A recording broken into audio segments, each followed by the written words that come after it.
Hola, buenas tardes. Mi nombre es Guadalupe Betancur Hernández. Soy estudiante de la licenciatura en Nutrición Aplicada en la Universidad Abierta y a Distancia de México. Este trabajo es para la materia de bioquímica metabólica. En él vamos a hablar sobre las rutas metabólicas de los alimentos. Los alimentos están compuestos por nutrientes que son indispensables para el correcto funcionamiento de nuestras células, aportan energía y moléculas para la reparación y creación de nuevas células.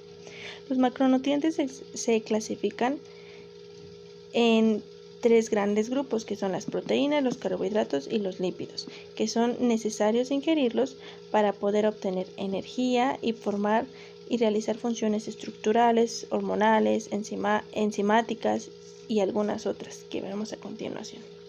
Bueno, pero para que estos macronutrientes, que son los nutrientes que se contienen en los alimentos, puedan ser obtenidos por nuestro organismo y llegar a las células y cumplir su función, deben pasar por procesos metabólicos. Los procesos metabólicos son el conjunto de reacciones químicas que suceden dentro de las células para transformar moléculas en moléculas diferentes. Pueden ser reacciones metabólicas catabólicas o anabólicas.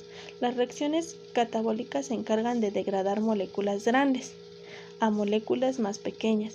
Las reacciones metabólicas anabólicas se encargan de construir con moléculas pequeñas otras moléculas más grandes. A continuación vamos a hablar sobre estas reacciones metabólicas que se desencadenan al ingerir un alimento. El alimento del que vamos a hablar son las almendras. Podemos notar aquí en la información nutricional que 10 almendras aportan 10 kilocalorías, o sea, es el aporte energético de 70 kilocalorías.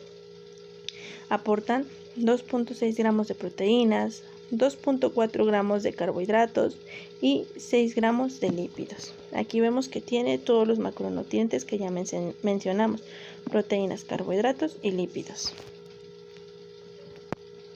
¿Qué pasa con los carbohidratos contenidos en las almendras? El principal carbohidrato que contienen los alimentos de origen vegetal es el almidón. Al ingerir este alimento, nuestra boca segrega una enzima que se llama amilasa salival, que se encargará de romper los enlaces del almidón para convertirlos en moléculas más pequeñas, como en oligosacáridos y en disacáridos. Después estas moléculas pasarán al estómago, en donde actuará la amilasa pancreática. Esta amilasa pancreática se encargará de degradar a estas moléculas, que son los oligosacáridos y los disacáridos, en moléculas de glucosa, pero aún así quedarán moléculas más grandes que pasarán al intestino delgado. En el duodeno se liberarán enzimas que se encargarán de hacer la última degradación de estas moléculas para poder obtener finalmente moléculas de glucosa. Las moléculas de glucosa serán absorbidas por las células del intestino delgado, llamadas enterocitos, para poder pasar al torrente sanguíneo. En el torrente sanguíneo, la glucosa llegará a los diferentes tejidos de nuestro organismo para poder suministrar energía. Cada célula del organismo que obtenga la glucosa podrá realizar un proceso catabólico llamado como glucólisis, que es la obtención de energía de una molécula de glucosa. Al pasar en glucólisis se obtendrán 2 moléculas de piruvato más energía. Las moléculas de piruvato ingresarán a la mitocondria de la célula para poder obtener más energía mediante el ciclo de Krebs. El piruvato se convierte en acetil-CoA y entra en ciclo de Krebs, para posteriormente entrar en la cadena transportadora de electrones, en donde se convertirán todas las moléculas ganadas como NAD y NADH en energía. ¿Qué pasa cuando consumimos demasiados carbohidratos? Si ingiriéramos más de lo que es nuestra ración de proteínas, de carbohidratos, pues entonces los niveles de glucosa en sangre se elevarían y el páncreas se encargaría de segregar insulina con la finalidad de regular los niveles glucémicos, haciendo que otros tejidos como el músculo esquelético, el músculo cardíaco y el tejido adiposo, para que puedan obtener estas células de estos tejidos puedan obtener más energía, más glucosa y disminuir la presencia de glucosa en sangre. Por lo contrario, si nosotros no ingerimos los suficientes carbohidratos, entonces no aportaremos la suficiente energía. Y el páncreas, al detectar que falta glucosa porque no se aportaron los suficientes carbohidratos, segregará una hormona que se llama glucagón. Estas dos hormonas actúan a nivel del hígado.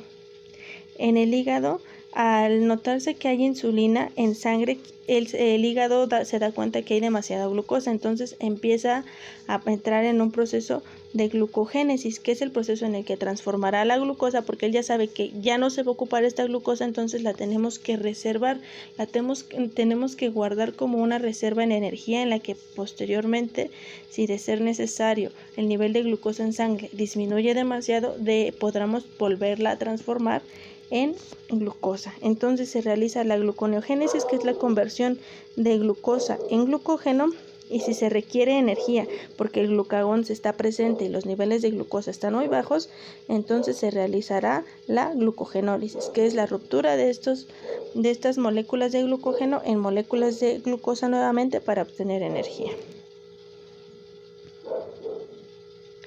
Bueno, podríamos decir que la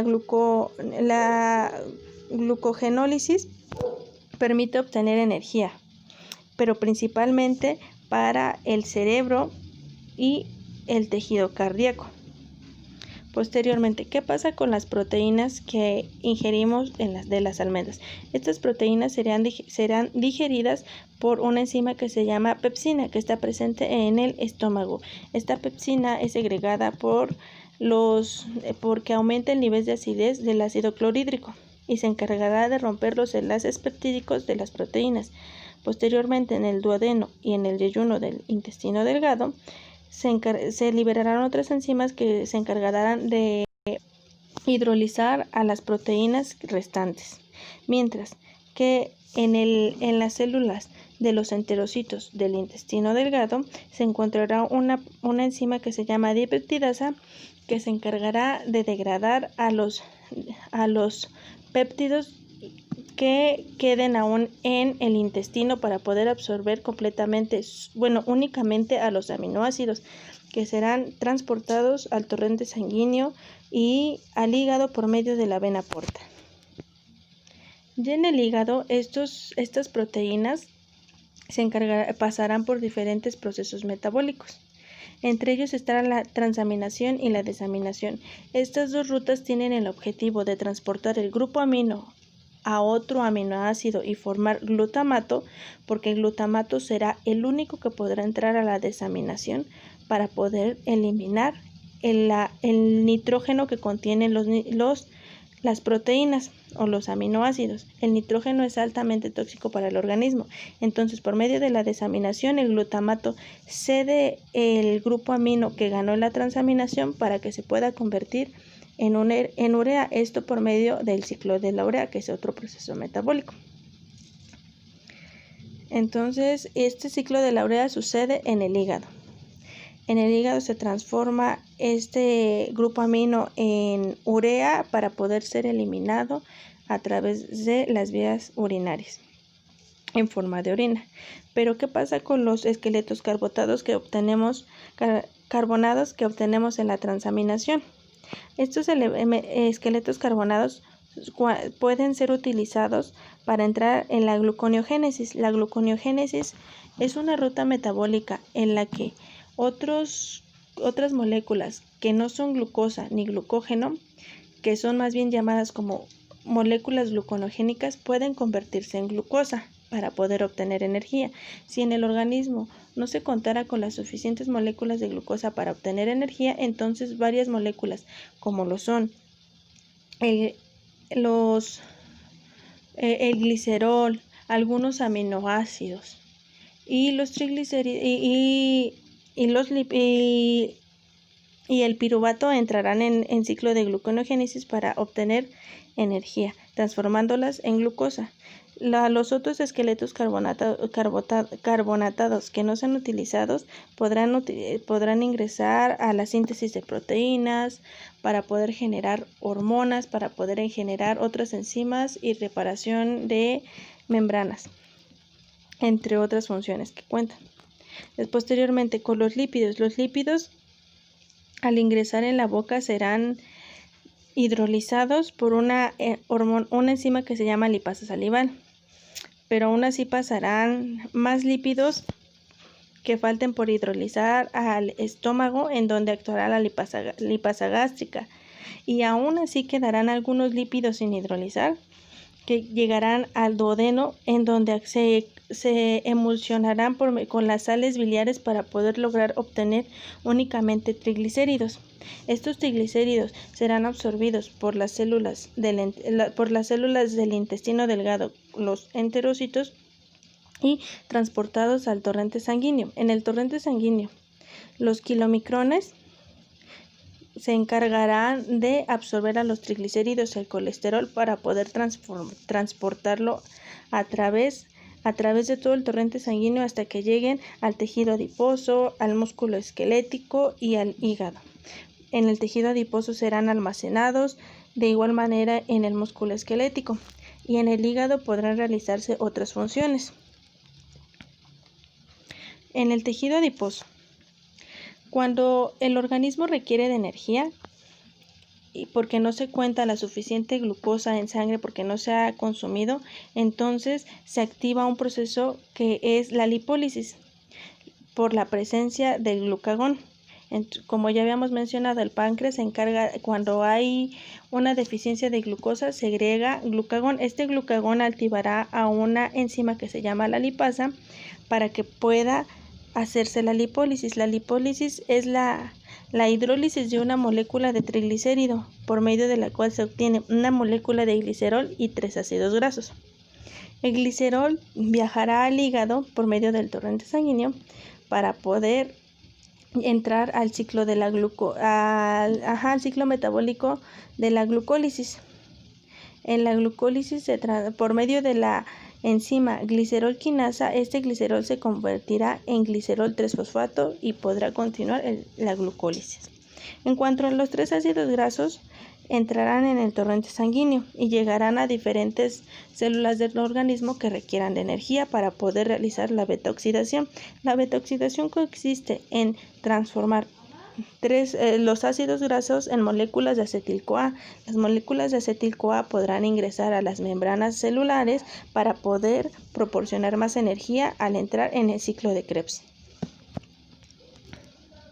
Como conclusión, todos los macronutrientes son indispensables, pero no deben ingerirse en cantidades abundantes, porque terminan siendo almacenados en forma de grasa y perjudicando nuestra salud.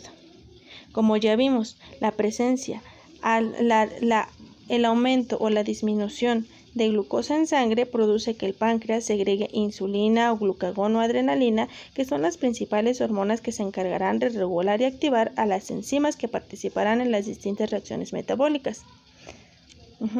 Entonces, esto es todo por hoy. Aquí están mis referencias bibliográficas. Espero les haya agradado.